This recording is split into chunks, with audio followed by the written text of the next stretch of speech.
Bismillahirrahmanirrahim. Assalamualaikum warahmatullahi wabarakatuh.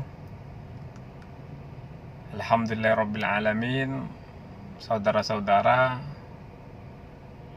sudah kita baca bersama mungkin makalah yang sudah dikirimkan oleh pemakalah lewat file di grup kita yang berjudul tentang Toharoh. Di makalah sudah dijelaskan arti Toharoh, kemudian pembagiannya. Tapi sebagai catatan di situ belum dijelaskan bagaimana cara mensucikan diri dari hadas kecil, yaitu wudhu. Tata cara wudhu juga belum tampak di situ. Kemudian juga berkaitan dengan hadas besar, cara mensucikan diri dari hadas besar yaitu dengan mandi wajib juga belum tampak. Jadi ini yang menjadi catatan penting yang harus menjadi koreksi bagi pemakalah tentunya. Ya. Di sini saya inginkan di makalah dibuat bagaimana tata cara menghilangkan diri dari hadas kecil yaitu dengan wudhu, itu dibuat bagaimana tata caranya. Kemudian mandi wajib juga bagaimana tata caranya. Bertayamum juga bagaimana tata caranya. Ini yang saya minta di makalah dijelaskan secara detail. Soalnya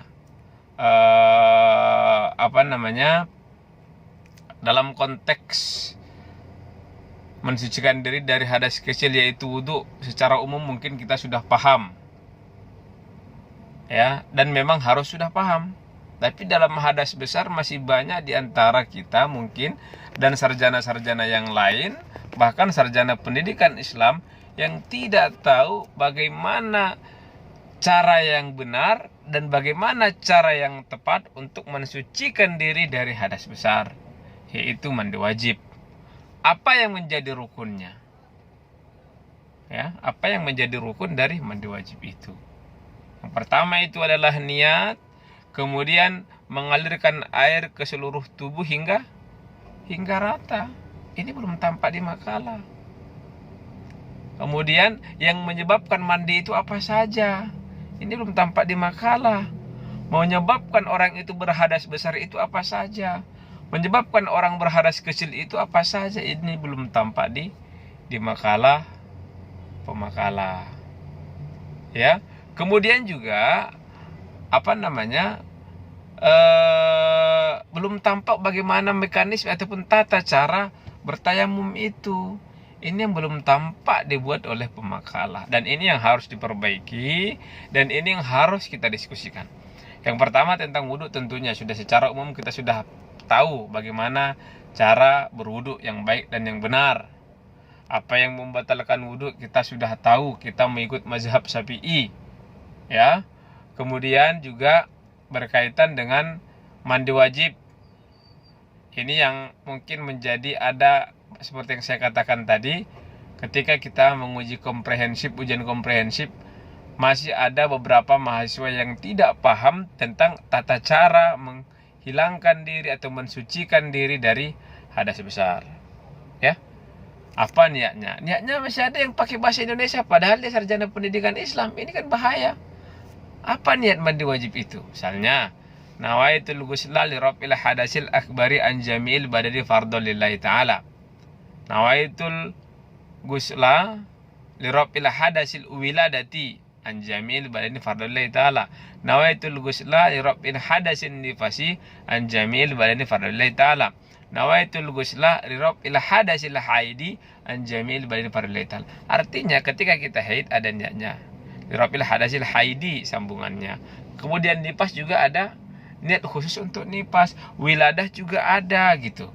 Jadi yang kita inginkan, kita adalah sarjana-sarjana pendidikan Islam, tentunya harus bisa mengklasifikasi itu, membedakan itu.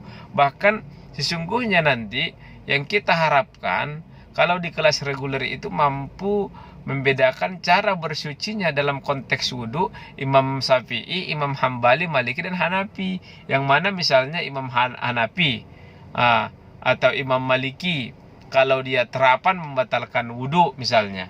Sementara Syafi'i tidak. Ini nanti ini kalau di reguler ini kita buat begitu. Nah, ada perbandingan-perbandingan yang harus dilihat dari yang menyebabkan orang berwudu berhadas kecil dan yang menyebabkan orang berhadas besar, ya. Itu yang saya maksud.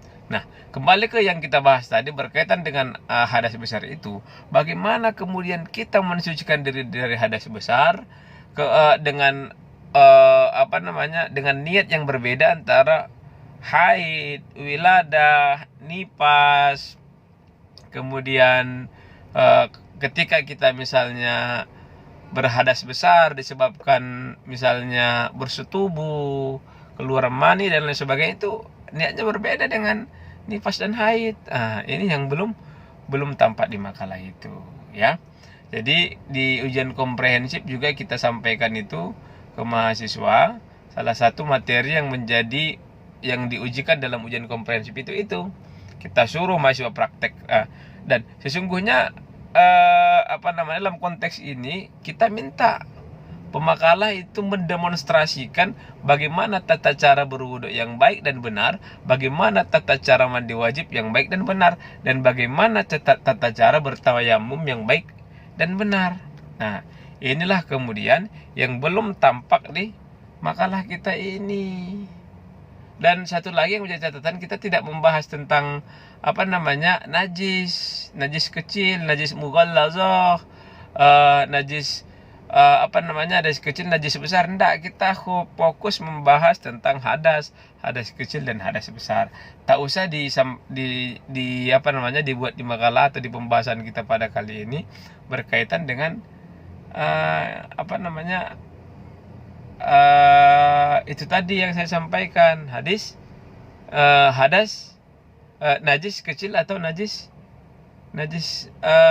besar, itu ndak ini, ya. Najis ringan, najis sedang, najis berat, itu maksud saya, ya. Bukan najis kecil, ndak saya salah sampaikan tadi, ya. Itu harus diklarifikasi. Saya pikir itu yang perlu menjadi bahan pertimbangan, perlu menjadi bahan masukan di makalah ini supaya lebih sempurna tentunya, supaya lebih baik, dan supaya lebih bisa dipertanggungjawabkan, ya. Tuh.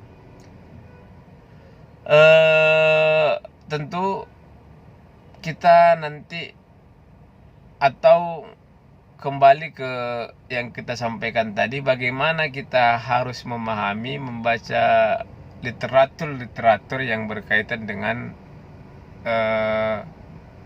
mensucikan diri yang baik dan benar dari hadas kecil ataupun dari hadas besar. Nah, kalau di kelas reguler itu saya suruh itu mempraktekkan bagaimana cara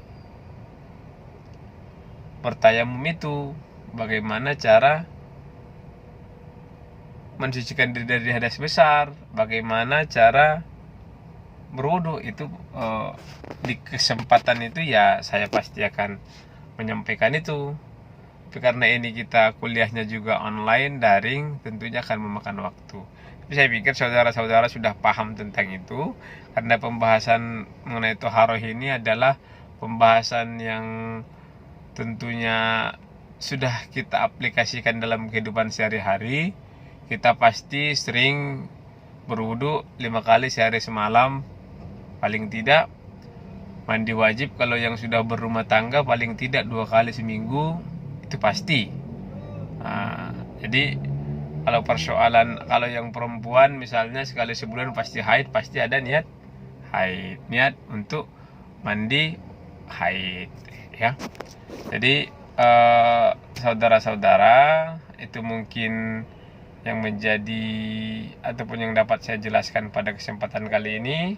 Semoga bermanfaat. Kalau kemudian tadi ada yang bertanya bagaimana hukumnya tidak mengambil wudhu ketika dia azan, ya tidak ada masalah sebetulnya. Apakah azannya itu sah apa tidak, ya sah-sah saja. Itu kan memanggil orang itu. Tapi sebaiknya kalau kita mengumandangkan azan itu ya harus mengambil wudhu, ya harus suci kita dari hadas kecil. Kalau hadas besar ya tentunya tidak bisa, karena banyak larangan-larangan bagi orang yang berhadas besar, termasuk membaca Al-Quran, masuk ke masjid, itu dilarang bagi orang yang berhadas besar, ya. Saya pikir itu saudara-saudara jelas, dan nanti ini didengarkan oleh kita semua, kemudian bisa menjadi bahan pertimbangan kita untuk kita kemudian di SD, di MI bisa mempraktekkan, bisa mengajarkan, bisa mengaplikasikan ilmu ini untuk anak-anak kita di MI atau di SD. Saya pikir itu. Assalamualaikum warahmatullahi wabarakatuh.